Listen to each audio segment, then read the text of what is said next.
चाचा क्रिकेट को कौन नहीं जानता। अगर ऐसा कहा जाए कि चाचा क्रिकेट के बगैर पाकिस्तानी क्रिकेट मैच अधूरा नजर आता है तो शायद ये गलत न होगा। इस एपिसोड में हम अपने नाजरीन को चाचा क्रिकेट की जिंदगी और उनकी क्रिकेट से लाजवाल मोहब्बत के बारे में चंद ऐसे हकाइक आपके सामने रखेंगे जो वाकईतन दाद के काबिल हैं, मगर साथ ही उर्दू इंकशाफ सब्सक्राइब करके बेल आइकॉन प्रेस करना हरगिज न भूलिए। चाचा क्रिकेट का असल नाम चौधरी अब्दुल जलील है। वो 8 अक्टूबर 1949 में सियालकोट में पैदा हुए।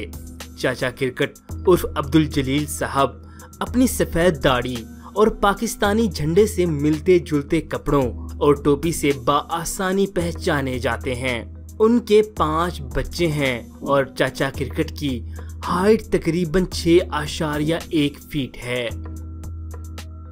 पहली बार वो 1994 में मंजरे आम पर आए जब यूएई में पाकिस्तान एशिया कप खेल रहा था।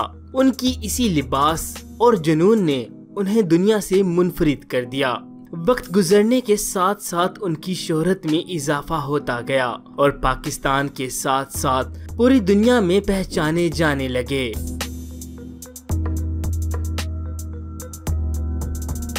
क्रिकेट और पाकिस्तान की इस मोहब्बत को देखते हुए पाकिस्तान क्रिकेट बोर्ड ने उस वक्त चौधरी अब्दुल जलील यानी चाचा क्रिकेट से राब्ता किया और कहा कि वो यूएई से वापस पाकिस्तान आ जाएं। उस वक्त पाकिस्तान क्रिकेट बोर्ड ने चाचा क्रिकेट को मुकम्मल तौर पर पाकिस्तानी टीम के साथ हर जगह आने जाने की ऑफर की, जिसके तमाम अखराजात पाकिस्तानी गवर्नमेंट ने उठाने थे और उन्हें पाकिस्तानी क्रिकेट टीम के साथ ऑफिशियल चीयर लीडर की जॉब पर रखने का फैसला लिया गया।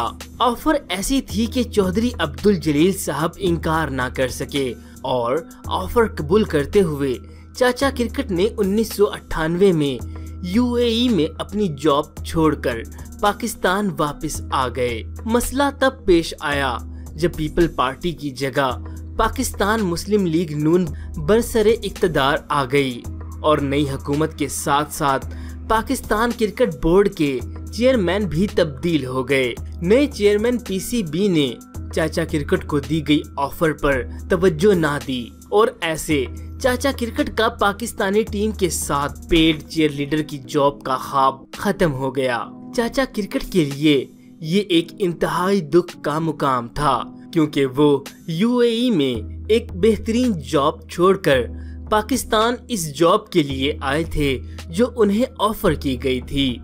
ये तमाम वाकयात 1998 में रोनुमा हुए।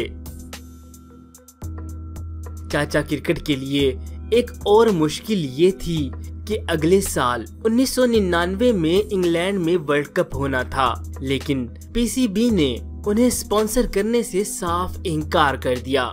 चाचा क्रिकेट का इस बारे में कहना था कि जब मुझे पीसीबी की जानिब से स्पॉन्सर ना किया गया तो मेरे पास उस वक्त ना तो बैंक बैलेंस था, ना प्रॉपर्टी थी और ना ही कोई इनकम टैक्स की स्टेटमेंट्स थी।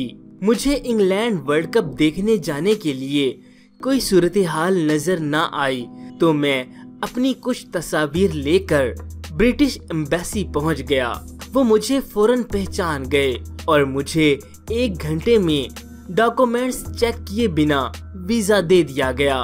तब मेरे एक दोस्त मीर दाऊद ने मेरे इंग्लैंड जाने के तमाम अखराजात बर्दाश्त किए। बदकिस्मती से पाकिस्तान को उस वक्त फाइनल में बदतरीन शिकस्त का सामना करना पड़ा।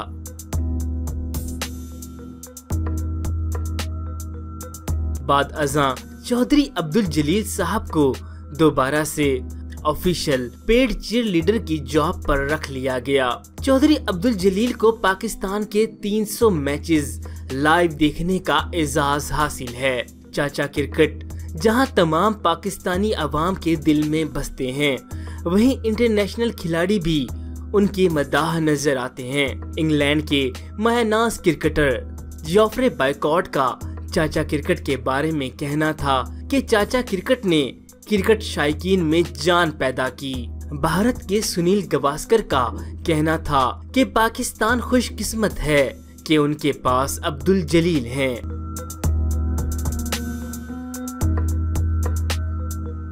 पाकिस्तान क्रिकेट टीम की इस कदर हौसला अफजाई पर उन्हें बेशुमार एजाजी शील्ड्स और सर्टिफिकेट से नवाजा गया। 14 जून 1919 में उन्हें इंग्लैंड में ग्लोबल स्पोर्ट्स फैन अवार्ड से नवाजा गया।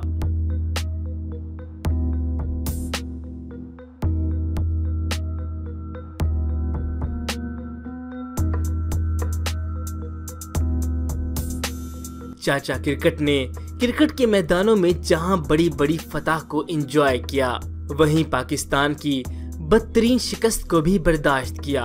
अब वो हमारी पहचान बन चुके हैं और हमारी दुआ है कि अल्लाह उन्हें लंबी जिंदगी अता करे, आमीन। मजीद मालूमाती वीडियोस के लिए उर्दू इंकशाफ सब्सक्राइब कीजिए। शुक्रिया।